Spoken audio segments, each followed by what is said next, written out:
Tyson Fury is one of the most fascinating figures in the history of boxing.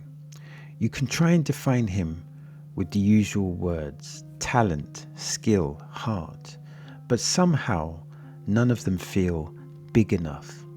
Because Tyson Fury is not just a fighter, he is a story of chaos, collapse, resurgence, and unbelievable mental strength. When he steps into the ring, he brings more than height or reach. He brings a mind that refuses to break, and that mind becomes his greatest weapon. Long before he throws a punch, he wins battles in silence, in pressure, and in darkness.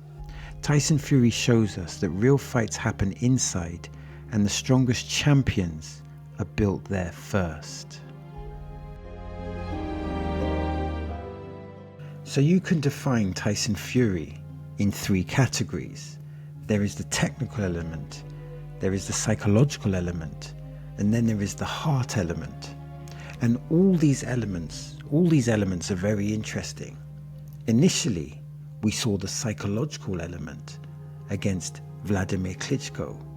But in that fight, we saw Tyson Fury's technical brilliance, and we saw the ultimate display of heart in the first Deontay Wilder fight.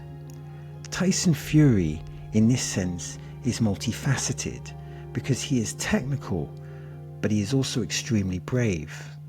And like they say, the fortune favors the brave. Let's explore this story.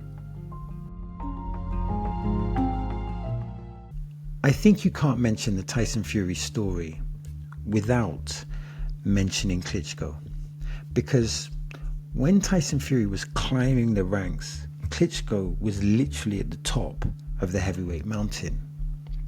So when Tyson Fury faced Klitschko, he was an underdog.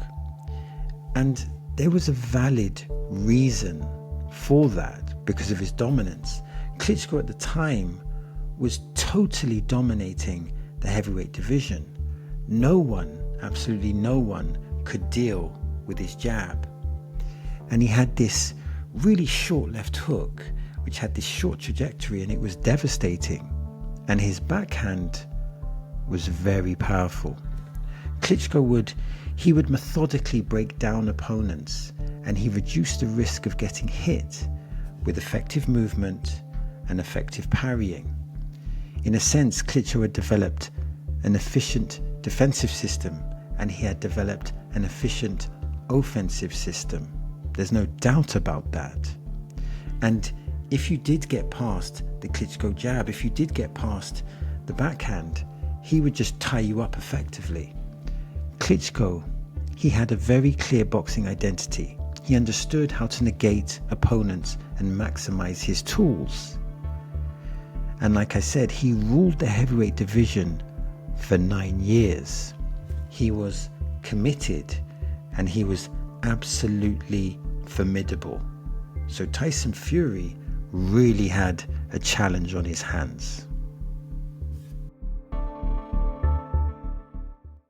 Now, psychology is important in boxing because it decides how you respond when the pressure rises. It's the force that keeps you calm when your instinct is to panic. A strong mind helps you reset, think clearly, and take control of the moment. And when two fighters are evenly matched, psychology becomes the edge that decides who wins. In this sense, Tyson Fury is the perfect example of this because he uses psychology as naturally as he uses his jab. Now, when Tyson Fury, when he fought Klitschko, he did a lot of talking. He talked and talked and talked and then talked some more. And Klitschko, for the most part, he looked amused by Tyson Fury's antics. I guess from his perspective, it was just another day at the office. But there was a moment when the mind games got his attention. In the face-off, Tyson Fury told an interesting story. In that story, Klitschko was the man who outlasted every other boxer in the sauna. Now, after training, no one could last with Klitschko in the sauna. But Tyson Fury, he took the challenge, and he would not leave the sauna until Klitschko left. This was a friendly battle of desire and heart. Who can take the heat and remained unscathed? In this instance, Klitschko was the first to leave the sauna, and this was a psychological victory. Tyson Fury showed within that specific context he was mentally stronger.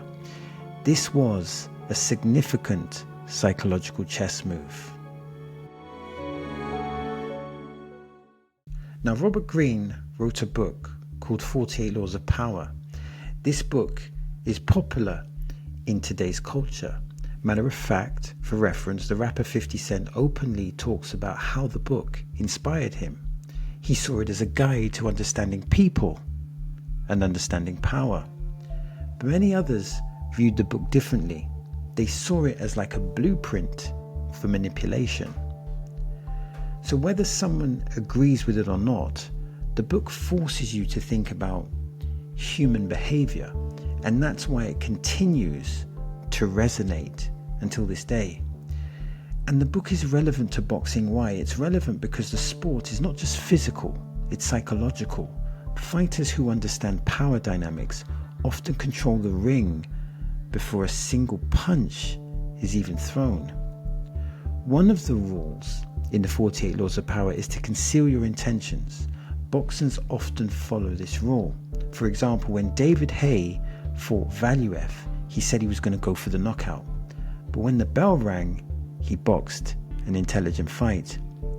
So when Tyson Fury fought Klitschko, there was a similar blueprint. Tyson Fury promised a vicious knockout.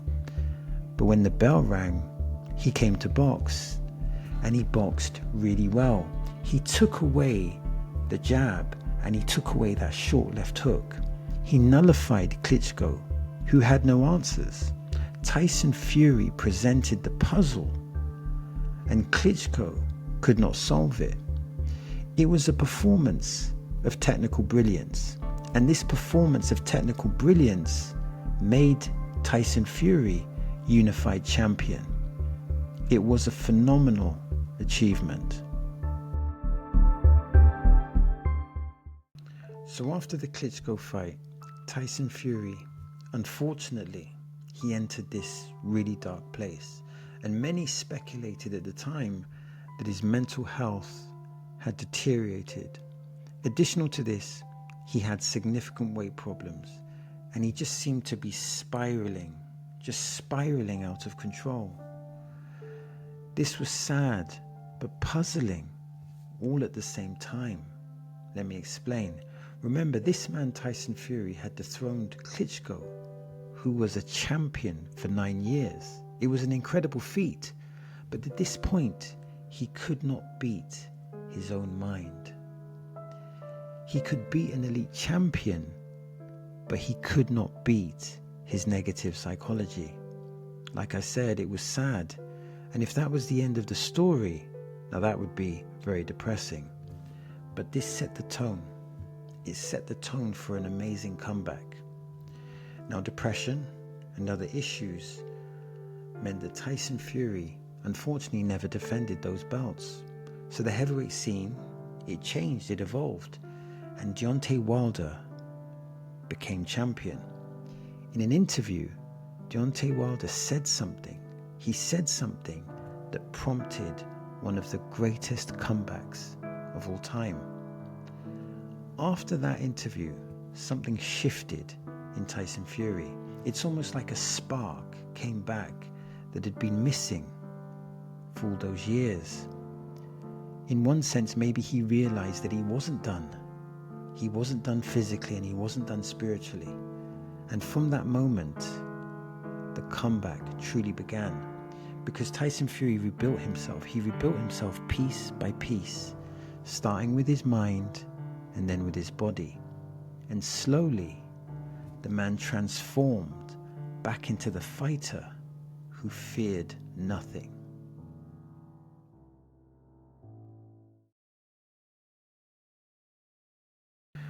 So Tyson Fury had many opponents at this time. For example, he needed to beat depression. He needed to beat the enemy of overeating. He needed to rediscover his great reflexes. He needed to redefine his boxing intelligence, or refine his boxing intelligence. He needed to get into boxing shape. So there were so many things he needed to beat, and then to solidify this whole situation and to solidify the whole comeback, he needed to beat the champion. This was going to take a lot. It was going to take a lot of heart, a lot of character. Now, the famous writer Shakespeare referenced heart because I believe he knew that's where real strength starts. So when one of Shakespeare's heroes, when they step into chaos, it's their heart that decides whether they rise or whether they crumble. To me, this shows that courage or heart isn't just some magical gift. It's a choice. It's a choice you make when everything in you wants to quit. And every time a character finds their heart again, Shakespeare, he reminds us that the fight is won long before the first blow is thrown, figuratively speaking. And in one sense, Tyson Fury is he's like a Shakespearean character. Why? Because he's full of heart and he's full, absolutely full of desire. So let me explain this heart concept with a visual metaphor. So imagine this. Imagine every boxer comes into a fight with a pack of batteries. Stay with me. So the more batteries you have, let's say the more heart you have. So let's say most fighters by default, they have 2 batteries. That's let's say the default setting. But then some fighters, they have more. So some boxers will have 3 batteries, some boxers will have 4 batteries. And these boxers, they can push further, they can suffer more, and they refuse to quit for longer. And then there are the 7s, and this would represent 7 batteries, and this is the absolute maximum. So you would have like Muhammad Ali, 7 batteries, Rocky Marciano, 7 batteries, Evander Holyfield, 7 batteries, Tyson Fury, I would say 7 batteries, because Tyson Fury never quits. Against Deontay Wilder, he basically got his lights switched off. And when you get your lights switched off, the fight is over, the fight is done. But Fury's heart, it loaded another battery. Unbelievably, he got up before 10. And then unbelievably, he started beating Wilder up when he got up. That's not normal. That's 7 battery heart. Now we're going to talk about that first Deontay Wilder fight in a minute, but it's really important to acknowledge the heart of this modern day warrior.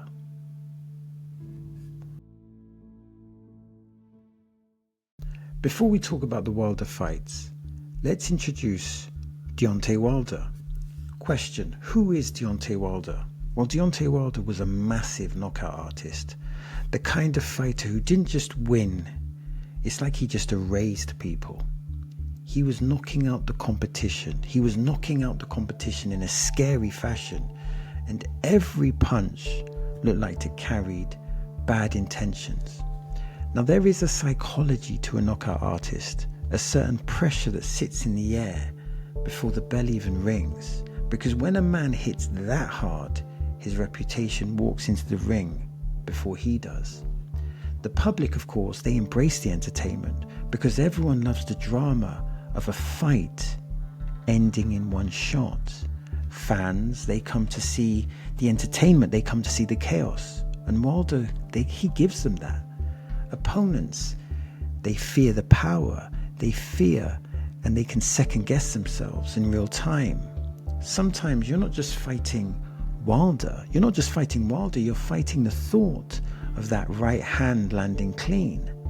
When Deontay went the distance with Stavern, maybe some saw weaknesses, but then in the rematch, he destroyed Stavern inside of 1 round.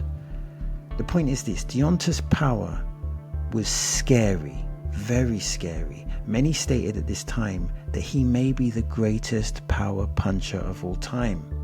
When we think of power punchers, who do we think of? We think of George Foreman, we think of Ernie Shavers, we think of Mike Tyson, and the list goes on and on. Deontay Wilder's power-wise was considered to punch as hard as these boxers, and these boxers were elite with regards to their power punching. Now, some would say Deontay Wilder was the lion in the jungle, but the lion is not the strongest animal. The strongest animal in the jungle is the African elephant, which is 9,000 kg. So if the power premise is correct, Deontay Wilder would be the African elephant of the jungle, because that's the strongest land animal in the jungle. And the point is this: Deontay Wilder was scary, he was powerful, and he would be a real challenge. Deontay Wilder reminds us that monsters exist, but they exist in the perception of your mind, or in the perception of our minds. Now, Tyson Fury was on a comeback trail, and he was looking okay. But when the Deontay Wilder fight was made, Deontay Wilder was the slight favourite. There were so many questions. How would Tyson Fury deal with this awesome power? Could Tyson Fury rediscover the reflexes that he had against Klitschko? Could Tyson Fury's boxing intelligence overwhelm Wilder? Or would Wilder's power, would that be the significant factor? And in the build-up felt heavy, like both men were carrying something unseen. Wilder spoke with the confidence of a man who trusted his power more than anything. And of course he would, because his power at this point had never failed him. Every interview felt like another layer that added to the storm. People naturally wondered, can Fury stand in front of that kind of danger again, figuratively speaking? But Fury had never been afraid. He'd never been afraid historically of walking into the fire. Wilder promised chaos, but Fury didn't blink. Two men, two beliefs, and only one of them would be right when the bell finally rang.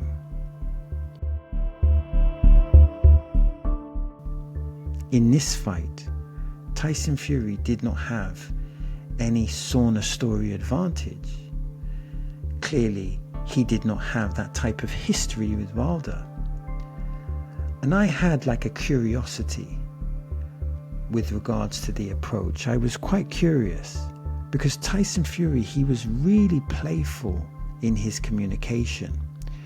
Deontay talked about vicious knockouts, but Tyson Fury made jokes, and by doing this, he changed the mood of the build-up. Fury didn't meet Wilder's aggression with aggression. He met it with humor. He met it with confidence and a kind of loose, carefree energy. And that's the worst thing for a knockout artist who relies on intimidation or perception of his power. Wilder wanted Fury to feel the danger, but Fury acted like he couldn't even see the danger, let alone feel it. So Tyson Fury was winning the mind games. But could he win the fight? Could he minimize the power of Deontay Wilder in the ring? Before Tyson Fury stepped in the ring, he was already a winner. He was already a winner because despite suffering from depression, despite going to the depths of darkness, he came back. He fought and kept away the biggest monster of them all. And he stood as an advocate for this. And that in itself was powerful. That was real powerful. To the world, that was more important than money. And then we got the fight. And in that fight, Tyson Fury was technically exceptional. He utilized the feints, he landed the jabs, and he minimized that scary right hand. In round 9, he did get caught and Tyson Fury went down, but he regrouped and he got back up. And then round 12 happened. In that moment, Tyson Fury showed that he had 7 batteries, because when he was hit with that left hook right hand, he looked unconscious. But he woke up and he beat the 10 count. And then amazingly, he started to push Deontay back. This was an amazing fight, but it was a greater story. Why was it? Because Tyson had beaten everyone and showed that even the scariest monsters are mortal. Despite this act of heroicism and technical ability, the fight was ruled a draw. Tyson Fury had written another significant chapter in his story. It was significant, but now there was the rematch, another opportunity.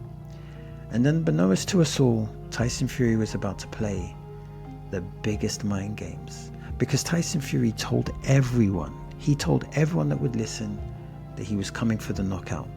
And let's be honest, the narrative sounded ridiculous.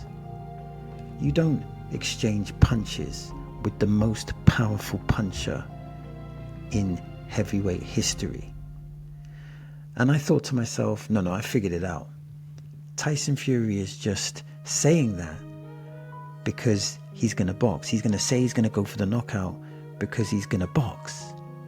But he had me fooled, he had the boxing world fooled, and more importantly, he fooled Deontay Wilder. Tyson Fury did not move backwards. He moved forwards. In other words, in the rematch, he dictated the fight. And he brutalized Deontay Wilder. It was a grueling and it was a punishing experience. It was a grueling and punishing experience for Deontay. Tyson Fury stood up. And perhaps, in hindsight, we should have known all along. Tyson Fury absorbed the punches in life. He absorbed the punches of life and recalibrated. So not only did he prove that monsters are mortal, he proved that there are some dark places where even the scariest monsters cease to exist. Tyson Fury became that Shakespearean character because he chose heart. Figuratively speaking, it was a beautiful painting. In life, we search for meaning, but sometimes we can be defeated by our own self. Tyson Fury's mental health episode was played out for the public. We saw the meltdown, but we also saw the comeback. It was a story that gives us hope, that gives us inspiration. Yes, he made millions and millions and millions, but when it's all said and done, he created a painting, a real-life film that you can come back from the depths of darkness. And what makes it even more powerful is that he never hid his struggle. He spoke openly, showing people that vulnerability is not weakness. He proved that even champions break, but real champions, they rebuild. He demonstrated that the mind can collapse and still return stronger than ever before. He showed that purpose can be lost and rediscovered in the same lifetime. And he reminded us that sometimes the greatest victory doesn't happen in the ring at all. To me, that is the real story of Tyson Fury.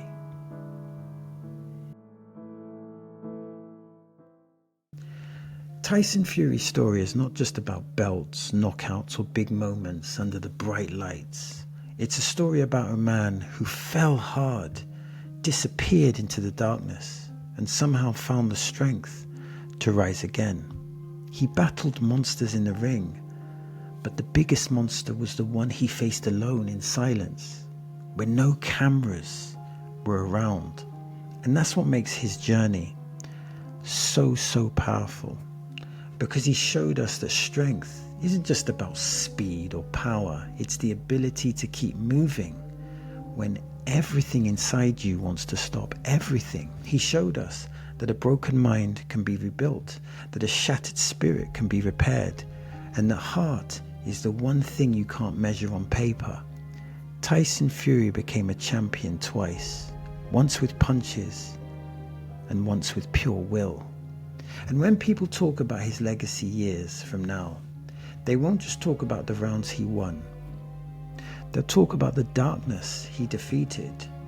They'll talk about how he came back when it looked impossible. They'll talk about the hope he gave to anyone fighting their own battles, particularly with mental health. So ask yourself this: what do you take from Tyson Fury's journey? When life knocks you down, do you stay down or do you rise just like he did?